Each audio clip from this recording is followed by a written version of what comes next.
Marea, pois, lamentar unha morte máis en accidente laboral dun traballador na Coruña e tamén, pois, unha vez máis, sinalar, pois, o noso pesar por esa morte no PAC da Estrada. Soubemos hoxe que a familia está valorando se emprender ou non accións legais. En todo caso, en Marea reiteramos o noso apoio e o noso, pois, acompañamento nestes momentos duros, porque a situación vivida foi dramática, unha morte, pois, nun centro sanitario no que non hai nese momento persoal que poda atender a unha persoa é totalmente dramático e pois respaldamos as reivindicacións que hoxe mesmo tamén saca PACS en pé de guerra aos profesionais dos PACS que denuncian que esta situación de falta de persoal non é dende logo un feito puntual, que é unha cuestión estrutural. De feito, o PAC da Estrada tiña asignados 2 médicos, pero neste verán a maioría dos días, non só este, a maioría dos días só houbo un, así que, polo tanto, pois o primeiro é acompañar a familia nestes duros momentos, tamén pois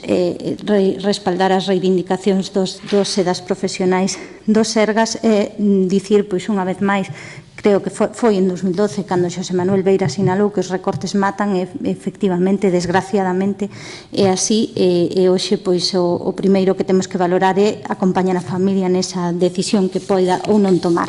Ben, en canto ao obxecto da rolda de prensa, presentamos en agosto este anuncio de que imos presentar para o vindeiro período de sesións un proxecto de lei para configurar o que nos chamamos un verdadeiro sistema de rendas mínimas no noso país, porque efectivamente non o hai. O sistema que temos, a Risga, non é máis que un parche. 4 anos e medio despois da súa entrada en vigor, a Risga é totalmente insuficiente e ineficaz, tanto porque a súa cobertura é ínfima como que non garante pois a inserción no emprego, pois hai excesiva burocracia, unha serie de problemas que non vai solucionar ese decreto, por certo, que presenta a Xunta en agosto.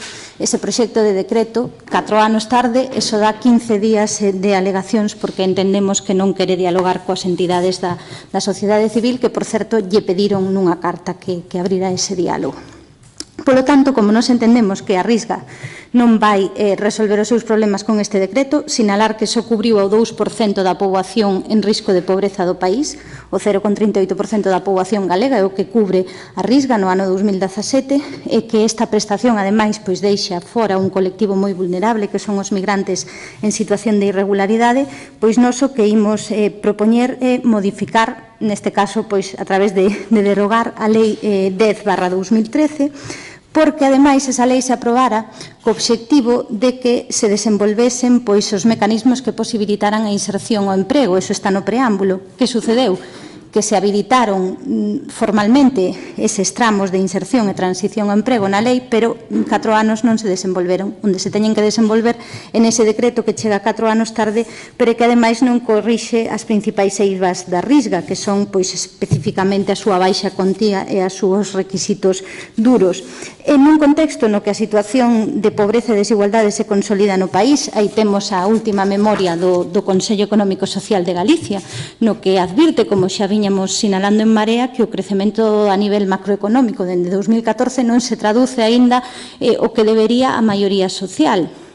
Di este documento, que é moi amplo e que sirve para apoiar a nosa labor parlamentar, xa sempre utilizamos estas memorias do Consello Económico e Social, pois que por un lado, a recuperación a quen menos chegue ás mulleres, aos fogares con menores a cargo, a infancia, a mocidade. É significativo que entre os 16 e os 24 anos esa franxa de idade é a máis afectada pola pobreza, e que pois os fogares que non teñen ningunha persoa perceptoras de ingresos, que estes pois aumentaron durante a crise, aínda son 34.700. Comparemos isto cos 10.300 e pico persoas que cubriu a Risga o ano pasado, vemos que xa temos aí unha primeira disfunción.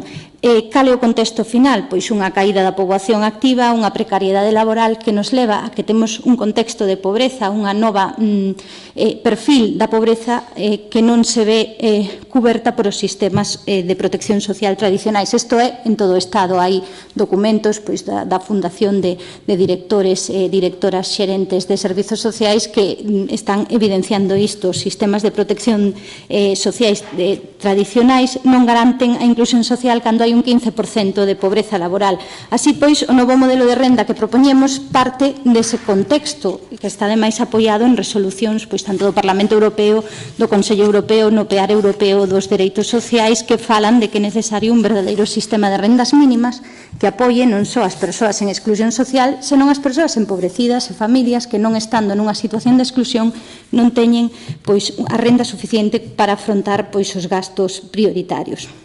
Así, pois, temos aquí un cadro que vos pasaremos e o que propoñemos é modificar esa lei de inclusión social, facela máis extensiva e facela, sobre todo, adaptada á nova realidade galega, que, ademais, o noso país é unha anomalía, digamos, no norte peninsular, porque, aínda tendo un nivel de risco inferior á media estatal, temos un nivel de risco de pobreza, temos un nivel de risco de pobreza, segundo a taxa AROPE, no 22,6% en 2017, que está bastante por riba do entorno do norte, que por iso se considera que é unha anomalía no norte, e porque, ademais, o emprego, vimos hoxe os datos, é cada vez máis precario.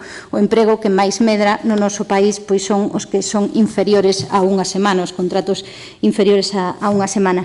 Así, pois, o que imos propoñer é, fronte a esa risga, que é unha prestación de miseria, imos propoñer técnicamente unha prestación social de natureza económica e percepción periódica que se configura como unha prestación garantida de dereito subxectivo. Está vinculada á carencia de rendas e non vinculada ao seguimento dun proxecto de inclusión social. Por que? Desdoblámola en dous tramos. Un tramo sería a renda de ingresos garantidos para aquelas persoas en exclusión social que tiveran un mínimo de ingresos para que non se exixe ese proxecto de integración social, e logo si un tramo que se chama de integración ao emprego, para o que se exixe un proceso de integración social e laboral, e o que fai é completar rendas. Outra novidade que tería esta renda respecto da risga é que si se podería compatibilizar a prestación con outras prestacións de baixos ingresos, porque neste momento, por exemplo, a compatibilidade da risga é tan dramática a situación que, por exemplo, cando na familia, na unidade familiar, na unidade de convivencia, se percibe unha libranza para cuidados no entorno familiar, isto descontase da risga. Hai algunhas cuestións que non se descontan da risga, pero son mínimas, descontase calquer tipo de renda que pase de 380,10 euros mes e, sen embargo, a nosa sería compatible con outras prestacións e rendas de traballo co único criterio de non chegar ao limiar de ingresos establecidos na nova lei. O que facemos é adaptarnos ás normas europeas que falan de que os sistemas de rendas mínimas válidos deben ter en conta que non se acade o 60% da renda familiar disponible, da media da renda nacional. E aquí vemos a primeira disfunción da risga. Se dixemos que a 31 de decembro de 2017 había 10.371 perceptoras de risga, o 2% da poboación galega, se o facemos en parámetros de entender o risco de pobreza a nivel que o entende a Unión Europea, a taxa AROPE, falaríamos de 612.085 persoas en risco de pobreza. Aínda tomando os datos do INE, a taxa de 18,7%, estamos a falar de medio milleiro de persoas, pero é que aínda, indo ao que comentábamos dos datos do Consello Económico e Social, hai 34.700 vivendas sen ningunha persoa perceptora de ingresos. Comparamos e o que é evidente é que a risga é absolutamente miserenta. Imos ver cal sería o investimento, porque, lóxicamente, o que nós propoñemos precisaría dun aumento de orzamentos da Xunta. Porque o que estamos a propoñer é que, polo menos, na primeira fase de desenvolvemento desta lei se cubra ao 4% da poboación galega, que é a que está considerada que está en pobreza severa. Falamos de 108.741 persoas, fronte a 10.371 as que cubre a risga. Pois, en canto aos orzamentos públicos, disculpade,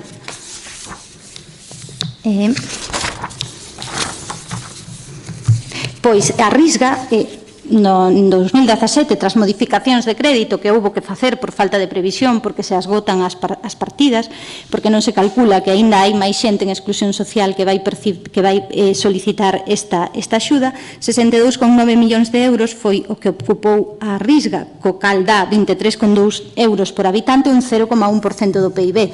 Os modelos de rendas mínimas que funcionan están fixados no 2% do PIB. Isto quere dicir que para cubrir as grandes necesidades do noso país en materia de exclusión social serían necesarios 1.216 millóns de euros. O orzamento da Xunta, pois xa sabedes que está entre os 9.000 e os 10.000 millóns de euros. 1.216 millóns de euros, que por certo é máis ou menos o mesmo que ocuparon pois os xuros da débeda no ano 2018. Pero o que propoñemos é que nesa primeira fase da renda social galega é canto menos que nos igualemos ao gasto medio da Unión Europea en inclusión social, que é o 0,4% do PIB. Isto sería pois comezar por asignar a este tipo de renda 243,3 millóns de euros. É evidente que é moito máis do doble que se destina a Risga. É evidente que as políticas de inclusión social da Xunta non chegan para cubrir as enormes necesidades do noso país. Para a nosa situación é dramática. Por iso propoñemos esta lei e propoñemos sobre todo que se utilice a Xunta para a redistribución da riqueza, porque vimos que dende 2009 a caída do peso dos orzamentos a respecto do PIB pois non se recuperan, que no 2014 se recupera o PIB. Os orzamentos da Xunta cada vez representan menos porcentaxe do PIB. Nos o que propoñemos é explotar ao máximo os recursos que temos na Xunta para atender esta dramática situación que, non o di en Marea, di o Consello Económico e Social, se consolida pois no noso país a exclusión social, a desigualdade social, unha sociedade cada vez máis polarizada, e se non utilizamos os recursos públicos para redistribuir a riqueza, pois camiñaremos cada vez máis a esa sociedade dual. Nos pois queremos contribuir con este proxecto de lei. Ímolo primeiro pois rematar, está en fase borrador, temos redactado o preámbulo, temos feito este cadro pois coas diferencias que ten coa Risga, que xa vos pasaremos por correo logo, e o que imos facer antes de registralo é pasalo ás entidades que traballan coa pobreza e coa exclusión social, coas que temos traballado, para que acheguen as súas visións e logo registrarémolo e traerémolo a debate no Parlamento. Bueno, despois pasamos vos os cadros porque está bastante lioso, tamén vai aí un primeiro cálculo da contía que, por suposto, elevaríamos, que hai que calcular ademais en función do salario mínimo, ou actualmente calculase en base ao IPREM, non se actualiza cada ano, entón, pois eso que estamos traballando tamén, porque a lei, ademais, debería incluir unha memoria económica, un proxecto de despregamento por fases, e tamén, algo moi importante que esquecín, un mapa social galego, no sentido de que é imposible saber cantas persoas son potencialmente beneficiarias deste tipo de rendas. A Xunta tampouco sabe. A Xunta non pode ter datos para saber destas pois medio milleiro de persoas en risco de pobreza e exclusión, segundo o INE, cantas pois son susceptibles beneficiarias deste tipo de renda. Polo tanto, é necesario un mapa social galego. A Xunta ten feito un estudo sobre a pobreza no ano 2014, sobre a pobreza infantil, ao que nos acaba de responder nun documento oficial que non existe tal estudo, cando elaboraron pois entidades sociais deste país, os que lles encargou a Xunta, está publicado en prensa, e respondeunos pois que non existía. Nos queremos que se publique ese estudo e que se actualice, e por iso propoñemos ese mapa social galego. Ese mapa social será para registrar os índices de pobreza exactos que hai en Galicia. Sí, para dentro desas estadísticas, pois ir un pouco, afinar un pouco máis e ver, pois, por exemplo, de que tipo de familias se trata, pois cantas en cada comarca precisa, unha estimación pois por comarcas de que precisarían este tipo de renda, un mapa social pois completo da exclusión social, desa que xa coñecemos polos datos que están publicados, pero afinar un pouco máis para poder tamén acertar máis nas medidas a aplicar. Estás referindo que estas rendas cheguen tamén a familias, non só no fin social, sino a familias que de alguna maneira están pasando por un mal momento, pero non necesariamente exclusión, sino a inserción laboral de xente con mellor se estuvo traballando, non precisamente inmigrantes ou xitanos ou... Claro.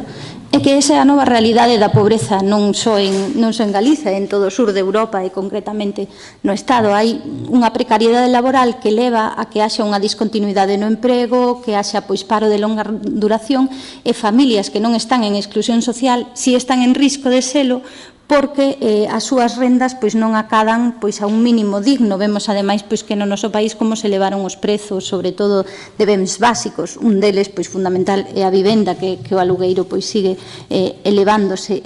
Polo tanto, pois isto sería pois a última rede, digamos, de protección social, complementaria con outros subsidios, con outros pequenos ingresos, complementaria moi importante coas rendas do traballo, de pequenos traballos, de xeito que si se obtén un emprego, pero ese emprego é temporal, se poida seguir percibindo esta renda mentras non hai unha estabilidade no emprego. Esa é a nova realidade da pobreza. Esa nova chamada pobreza laboral necesita outros instrumentos. Non só unha análise de En Marea, tamén se presentou unha iniciativa legislativa popular no Estado por unha renda mínima garantida no Estado, que tamén, por certo, fixaba en Galicia pois en torno das 100.000 persoas as potenciais beneficiarias, non esas 10.300, e tamén pois analizaba o mesmo. A nova realidade da pobreza laboral exixe que teñamos mecanismos de protección social máis alados vinculados ao emprego, e é algo que está respaldado polos organismos da Unión Europea, que por unha parte pois tamén propugnan o recorte no gasto público, pero despois os gobernos como do Estado español simplemente seguiu esas recomendacións, pero non aquelas que din que é preciso reforzar a protección social. É un bo sistema de rendas mínimas, está fixado no 2% do PIB. Galicia gasta o 0,1%. Non é, dende logo, nin por asomo suficiente.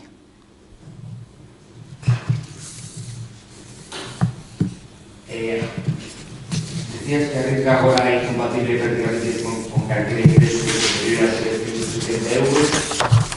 Inferior. Sí. E na nosa proposta, a onde subiría, digamos? Sí. Un segundo, nós o que calcularíamos era que as persoas precisarían un complemento de ingresos cando non chegaran ao 60% da renda media, que neste momento no noso país, atopo aquí no noso país, pois está fixada en 26.533 euros por fogar, é dicir, que o limiar o 60% sería 15.919 euros ano. Sabemos que eso nunha primeira fase é difícil desenvolvelo, por iso falamos de unha primeira poboación diana, esas persoas que están en pobreza severa, que cobrarían aínda, terían de rendas a metade deses 15.919 ao ano, e vou ver as cuantías. A Risga actualmente, un segundo que non imprimín ben isto. A Risga actualmente é subsidiaria incompatible coas pensións non contributivas ou con calquera outra prestación ou pensión de contía inferior a iso, 380,10 euros. E, ademais, pois, dedúcese esa libranza por coidados. Nós o que queremos facer é que seña compatible con prestacións e rendas do traballo co único criterio de non chegar ao limiar de ingresos establecido pola lei. No tramo de renda mínima garantida, ainda non temos fixado ben cal vai ser o limiar, pero entendemos que son beneficiarias as persoas que estén por debaixo do 60% da renda media disponible, pero si temos definido cal sería no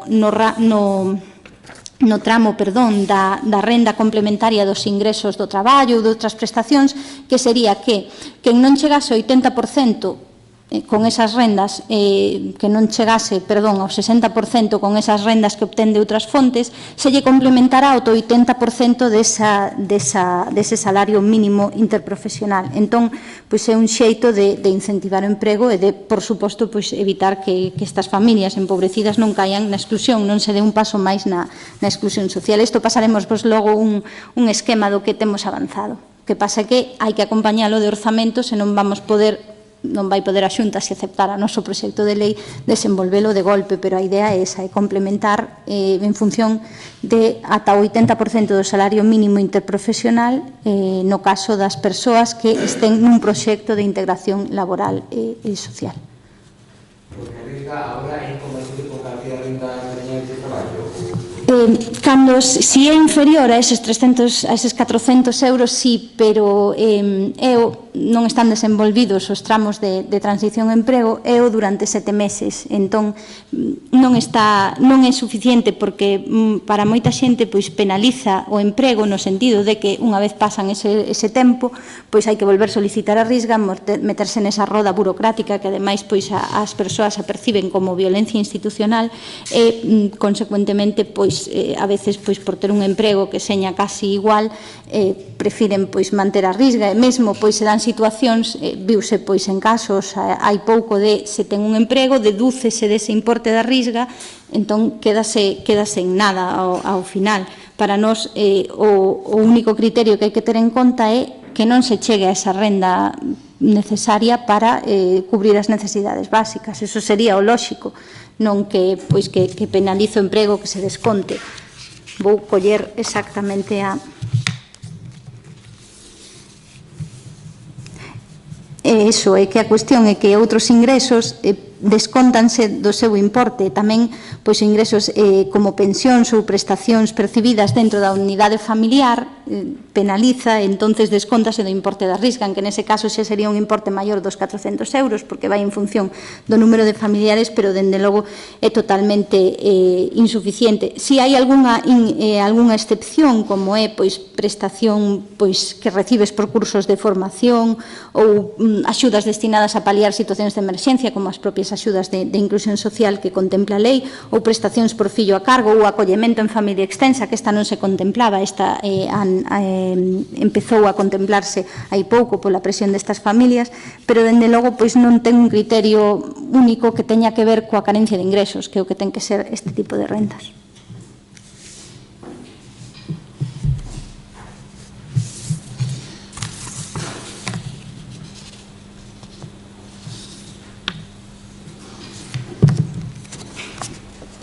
Bueno, paso vos despois o cadro, Tania, que está máis especificado.